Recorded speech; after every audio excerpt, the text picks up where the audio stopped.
Hello everyone, this is Ahmed Dawn. Today I'll talk about a new airport rule change made by TSA recently.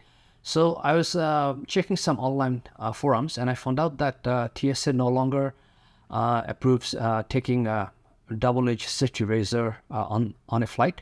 So what happened, this is my understanding, that in the past you were able to take a double-edged safety razor in your carry-on bag if you do not have an actual blade. So, the TSA is allowing to passengers to take a double-edged safety razor only, not the blade, in your carry-on bag.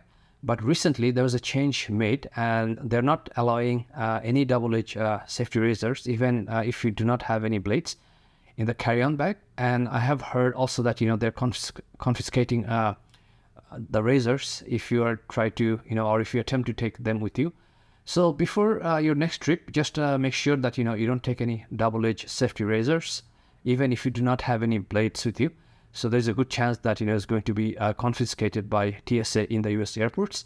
And for more information about this, if you'd like to know more, then go ahead and contact TSA to find out more.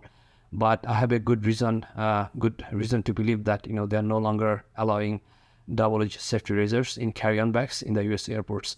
For the next tips and tricks video, I'm going to put a link on the screen and I'll see you in the next video. Thank you for watching.